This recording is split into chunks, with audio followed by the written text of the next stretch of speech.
नमो अरहन्तानं नमो सिद्धानं नमो आयर्यानं नमो उवच्छायानं नमो लोय सबसाहुनं ऐसो पंचमुखारो सब पावपनासनो मंगलानं च सव्येसिं परमं हवै मंगलम्।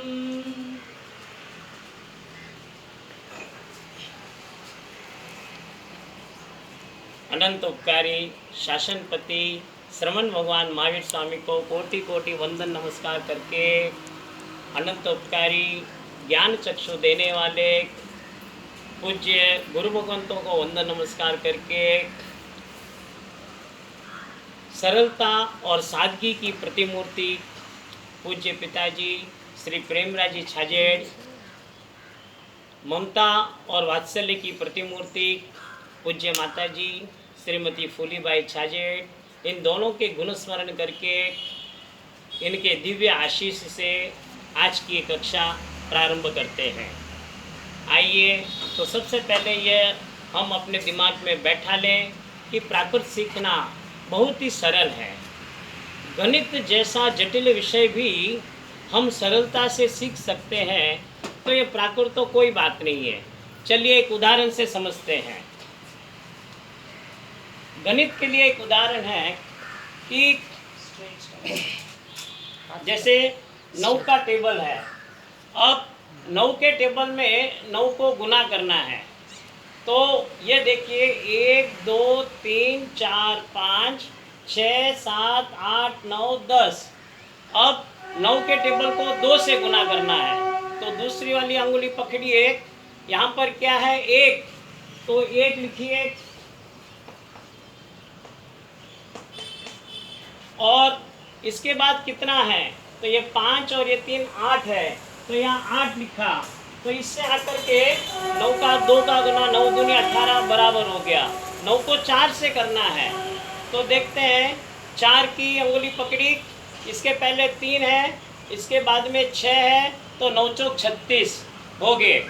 तो इतना सरल जब गणित भी हो सकता है, बच्चे भी सीख सकते हैं, तो आकर के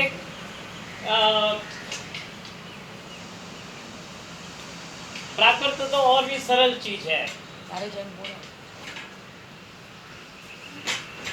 हमने सीखा था कि स्वर कौन है, कितने हैं, कैसे हैं।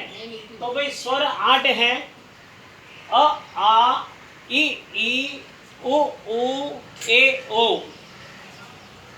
अ ई उ ये 3 ह्रस्व स्वर है, आ ई उ ए ओ ये 5 दीर्घ स्वर हैं। आई ये ऊपर वाली ए के ऊपर मात्रा वाला नहीं आता है प्राकृत में, इसके लिए ए या आई का प्रयोग किया जाता है। जैसे कैलाश में ये 2 मात्रा है, इसका मतलब ये वाला आई आया है, इसके लिए ये सिंगल ए आएगा, तब कैलाश या कैलाश ऐसा हो जाएगा। इसी तरह औ नहीं है, तो उसके बदले ओ या औ आएगा, तब औषध का ओसह या औसह ऐसा हो जाएगा। अह जो है, इसमें अ और विसर्ग, ये जो 2 बिंदी है, इसको विसर्ग कहते हैं। तो अह विसर्ग प्राकृत में नहीं है, अतः विसर्ग और अ मिलकर के ओ बनेगा, तब रामः का रामो हो जाएगा। आपने टेक्स्ट मैसेज में देख लिया है। इसी तरह यदि विसर्ग बीच में आता है, जैसे दुख शब्द में है, तो ये ख जो है दुगुना हो जाएगा, और इसके ये क और ये ख इस तरह से आएगा। ये दुगुना होने पर यह क और ये ख क्यों आया है, ये हम आगे सीखेंगे। इसी तरह से रू जो है, रू किसी भी आकर के, चाहे रू कहीं भी आए, पहला शब्द होए या बीच में धृतम या अमृतम ऐसा कोई शब्द होए, कहीं पर भी आने पर रू में यही 4 शब्दों का नियम परिवर्तन है। जैसे आकर के एक शब्द है कृतम, तो कृतम के लिए क्या हो जाएगा, आप बोलिए कयम। जैसे एक शब्द है अमृतम, अमृतम का क्या हो जाएगा, अ बनाए तो अमयम। इस तरह से रू जहाँ भी आए यही परिवर्तन होगा। चलो अब आगे इसके साथ सीखते हैं कि आगे व्यंजन जो हैं, इन व्यंजन में क्या क्या परिवर्तन है आज सीखते हैं। तो व्यंजन है क ख घ घ ङ। कई लोग इसको ड बोलते हैं, यह ड नहीं है, यह न है। तो न का उच्चारण कैसे होगा, कृपया ये सारे न के उच्चारण में थोड़ा ध्यान दीजिए। क ख घ घ ङ, च छ ज ज ञ, ट ठ ड ढ ण, क थ द ध न, प फ ब भ म, य र ल व स ह। अब आपको ये बता दें कि आकर के ये जो है इसमें पहला अक्षर क है, इसके लिए इसको क वर्ग कहा गया है। इसको च वर्ग, इसको ट वर्ग, इसको त वर्ग और इसको प वर्ग कहा गया है। अब इनके उच्चारण स्थान कौन सा है यह ध्यान में रखने का है। तो उच्चारण स्थान है कि अब आप ये ध्यान दीजिए, ये क कहाँ से आ रहा है, ये सारे शब्द कहाँ से आ रहा है, गले से आ रहा है या होठों से निकल रहा है या जबान से निकल रहा है, मुंह में कहाँ से निकल रहा है, ये कोशिश कीजिए। आप बोल के देखिए क ख ग।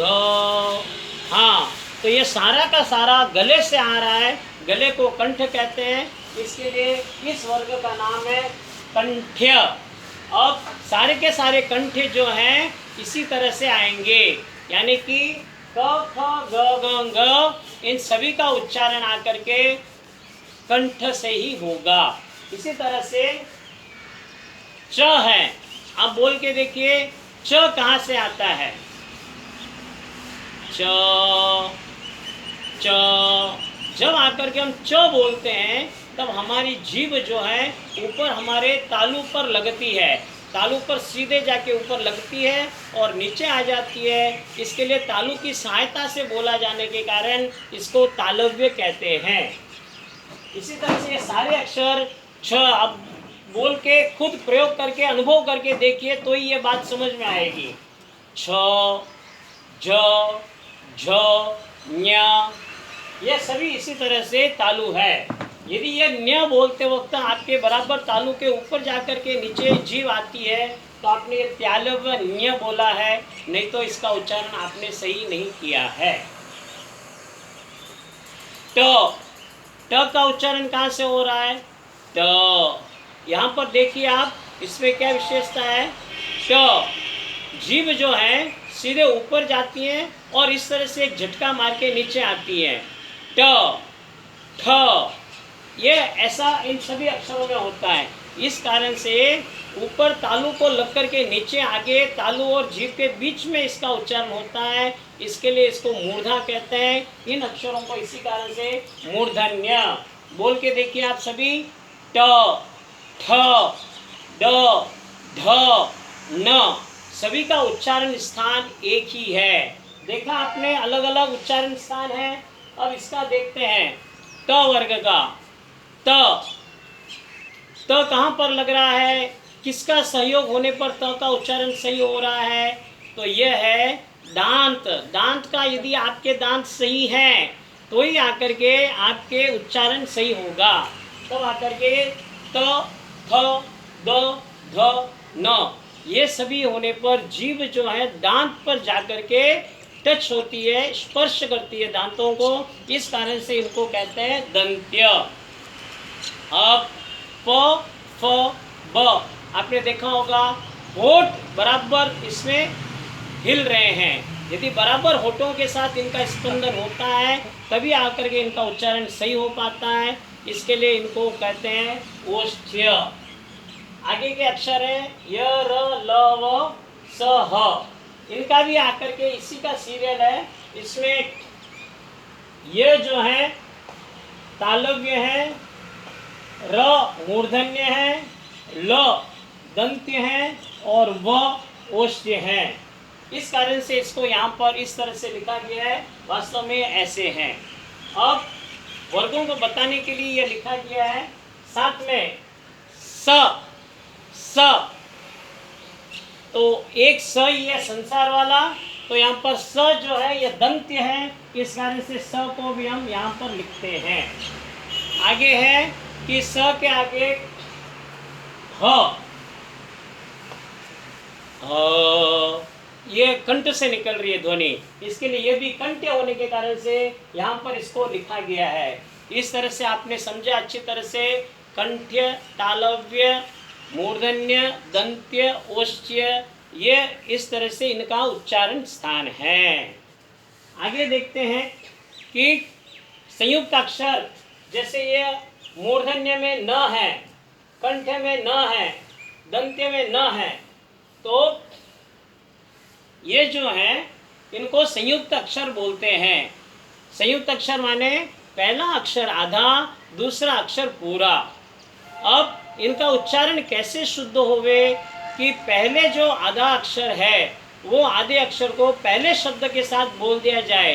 जैसे मूर्धन्य, ध के साथ इस न का उच्चारण कर दिया जाए तो उच्चारण सही होता है।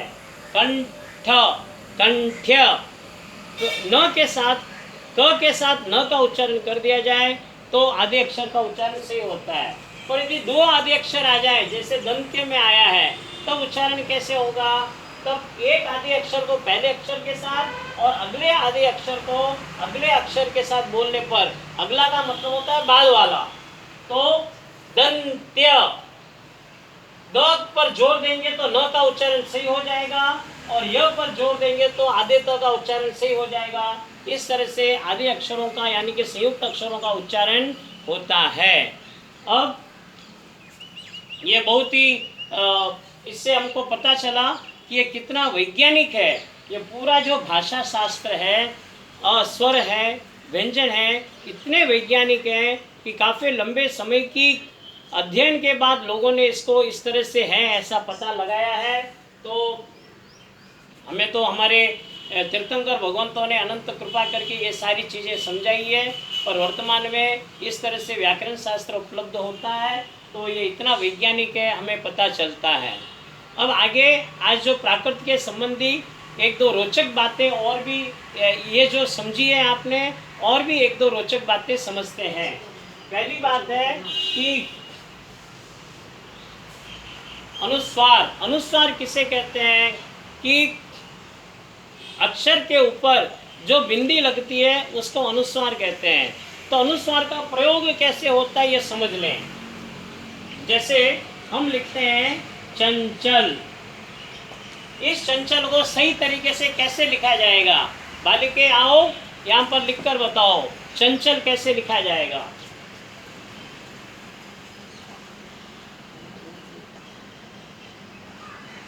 गंगा,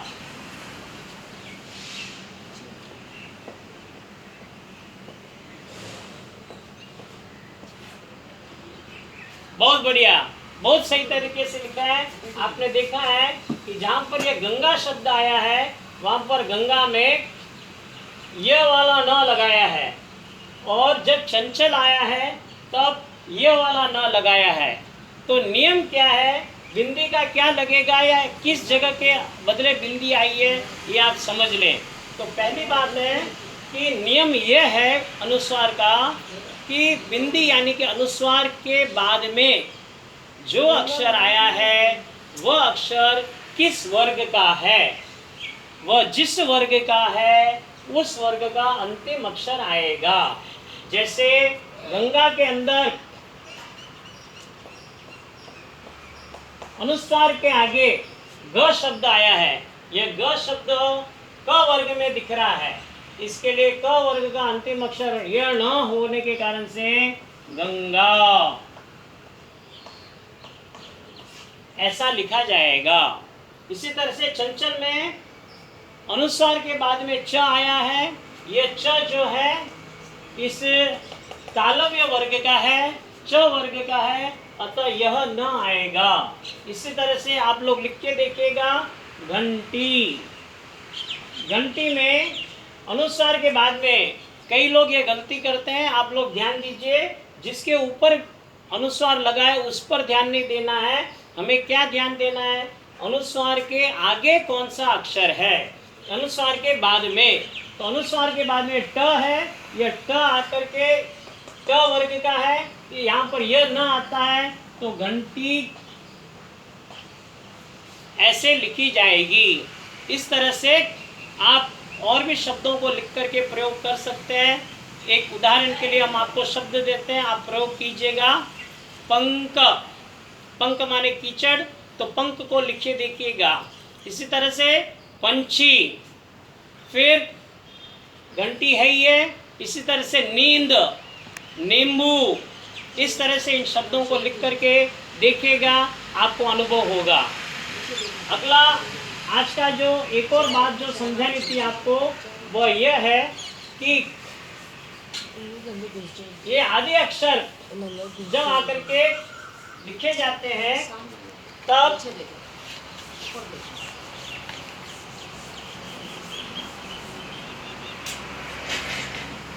ये आदि अक्षर किस तरह से कब कैसे लिखे जाते हैं, कब कब कैसे समझना चाहिए, तो अलग एक बात और है इसी संबंध में, वो मैं समझा देता हूँ।